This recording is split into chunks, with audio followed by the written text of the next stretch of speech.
नमस्कार दोस्तों, मैं रोहित तिवारी आप सभी का आपके अपने YouTube channel knowledge academy by Rohit sir में स्वागत करता हूं।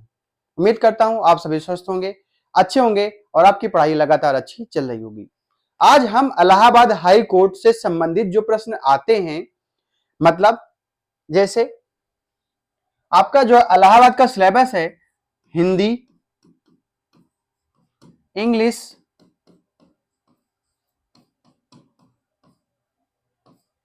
जीके ऑब्लिक जीएस, हिंदी 25 प्रश्न, इंग्लिश 25 प्रश्न, जीएस 25 प्रश्न और मैथ 25 प्रश्न। ये 100 प्रश्न होंगे, 100 अंक के होंगे। समय मिलेगा आपको 90 मिनट। तो सिलेबस के अनुसार पहले हिंदी की चर्चा करेंगे, फिर इंग्लिश की, फिर जीके जीएस की, फिर मैथ की। मतलब चारों चीजों का आपको बताएंगे कि सिलेबस में जो कहते नहीं कि इतने चीजें पढ़ लो तो आपका भला हो जाएगा, तो देखिएगा हकीकत क्या है कि अगर ये चीजें पढ़ेंगे, चाहे हिंदी में हो या इंग्लिश में हो, चाहे मैथ में हो, चाहे जीके जीएस में हो, तो क्या वही चीजें, क्या उसके अलावा कुछ नहीं आ सकती हैं क्या? ये समझने की आपको सबसे ज्यादा जरूरत है। और कौन सा सब्जेक्ट, मतलब कि हिंदी का भी या मैथ का कौन सा चैप्टर जो सबसे ज्यादा पूछा जाता है, उसके बारे में भी हम इस वीडियो के माध्यम से चर्चा करेंगे।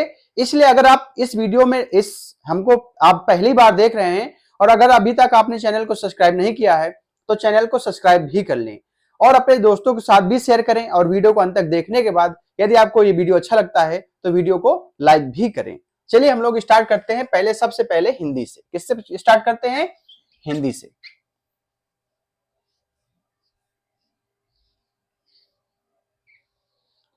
हिंदी से स्टार्ट करते हैं।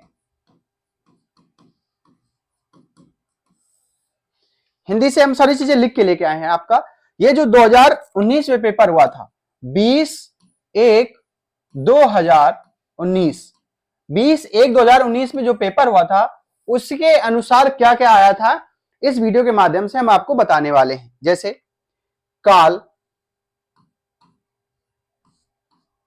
से आपके 2 प्रश्न आए थे। कितने प्रश्न आए थे? 2 प्रश्न आए थे। उपसर्ग प्रत्यय, उपसर्ग और प्रत्यय, आपके 2 प्रश्न आए थे। विलोम शब्द, विलोम,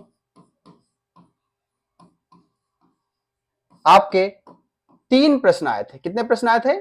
3 प्रश्न आए थे। वहीं पे पैसेज से 3 प्रश्न आए थे। पैसेज से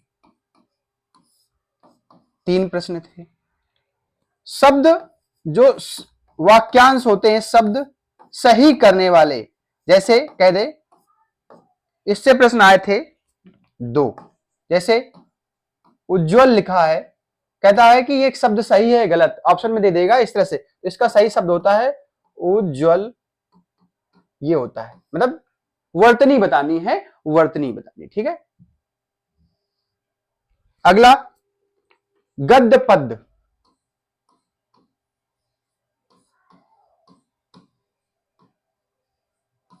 से एक प्रश्न पूछा गया था। मुहावरों से एक प्रश्न, मुहावरा भी एक प्रश्न पूछा गया था। वर्ड, एक शब्द एक अंक। पर्यायवाची, पर्यायवाची से 2 प्रश्न थे। युग्म शब्द, युग्म शब्द, अभी देख लें, इसका एक बताएंगे हम आपको चीजें कि क्या ये जो जितने चीजें हैं, काल से 2 ही प्रश्न आएंगे क्या, मुहावरे से एक ही प्रश्न आएगा क्या, शब्द विलोम से अगर यहाँ पे 3 है तो क्या अगले जो आपका पेपर आने वाला है उसमें भी 3 ही आएंगे क्या? ऐसा सारी चीजें हम आपको जानकारी आपको देंगे। अभी सिर्फ आपको ये लिखना है। समास से, युग्म शब्द से एक शब्द, समास, समास 3 प्रश्न, समास से 3 प्रश्न। संधि विच्छेद, संधि विच्छेद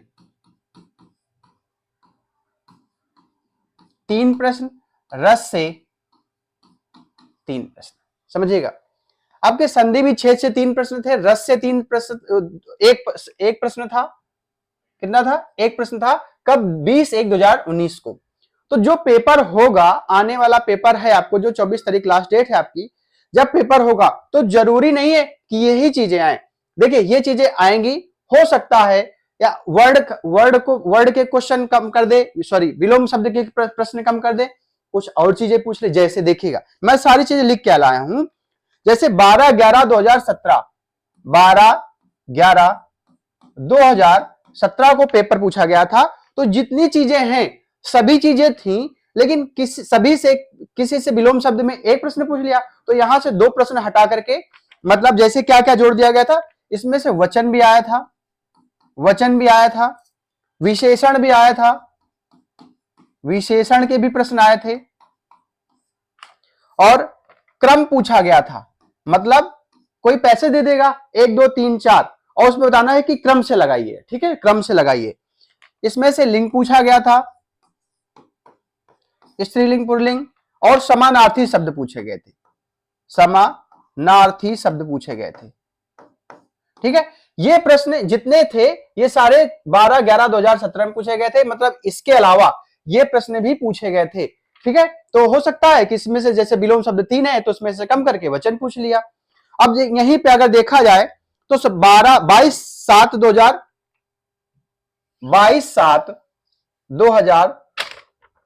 कब 22/7/2017 को पेपर जो हुआ था, उसमें से वाक्यांश के लिए एक शब्द, वाक्यांश के लिए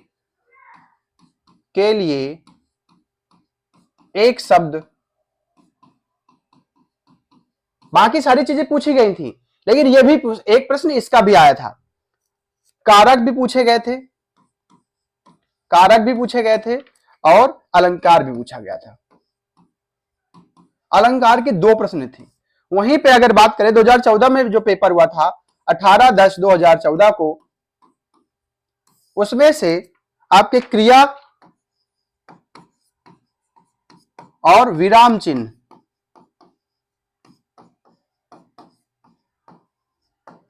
ये सभी पूछे गए थे।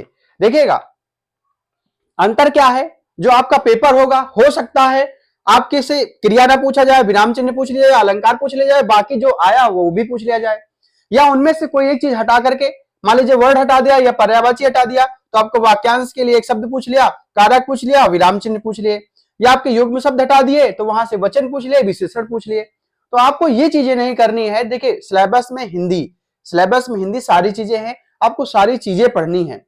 बस ये है कि एक बार सिलेबस आप देख लीजिए, जो चीजें नहीं है उस सिलेबस में, उसके अलावा आप ये मत सोचिए कि जो पेपर पिछले साल आया था उसी पैटर्न पे आएगा। जरूरी नहीं है। जो पहले, अभी इसके पहले जो पेपर आया था 20/1/2019 को पेपर आया था, उसकी जो प्रश्न हिंदी में पूछे गए थे वो तो हमने बताया, लेकिन उसके पहले जो प्रश्न पूछे गए थे वो भी हमने बताया है, जो कि 2019 वाले पेपर में नहीं पूछे गए थे। तो ये प्रश्न हो सकता है आपके उसमें आ जाए। आप ये ना सोचे कि मैं 2019 का पेपर मैंने देखा तो मैंने देखा कि ये चीजें पूछी गई थी, अब हमें ये भी नहीं पता कि लिंग पूछा जाएगा कि नहीं पूछा जाएगा, विशेषण पूछा जाएगा कि नहीं पूछा जाएगा, विराम चिन्ह पूछे जाएंगे कि नहीं पूछे जाएंगे, अलंकार पूछे जाएंगे कि नहीं पूछे जाएंगे। तो मैं आपको ये बता दूं, सारी चीजें आपको पढ़नी है और सारी चीजें आपको कंप्लीट रखनी है। 25 प्रश्न आते हैं, 25 प्रश्न कहीं से भी हिंदी के पूछ सकते हैं आपके सिलेबस के अनुसार। आप एक बार सिलेबस जरूर देख लीजिए। अगर आपको उसमें भी कोई समस्या आती है तो आप हमसे कांटेक्ट कर सकते हैं। अगर इस जैसे ये हिंदी का है, वैसे आपको मैथ का भी दे देंगे, आपको इंग्लिश का भी दे देंगे, और जीके और जीएस का भी आपको हम उपलब्ध करा देंगे। कौन सा प्रश्न, मतलब किस सब्जेक्ट से, किस चैप्टर से कितने प्रश्न पूछे गए हैं, और अभी के पिछले से पिछले साल के सभी जो पेपर हुए हैं उनसे देख कर सभी आपको बताने की कोशिश करेंगे। ठीक है, बस यही हमारा उद्देश्य था, यही बताना था, क्योंकि आप तैयारी तो कर ही रहे हैं, लेकिन अगर आप तरीके से तैयारी करेंगे तो आपके नंबर ज्यादा आ जाएंगे। मिलते हैं नेक्स्ट वीडियो में, धन्यवाद।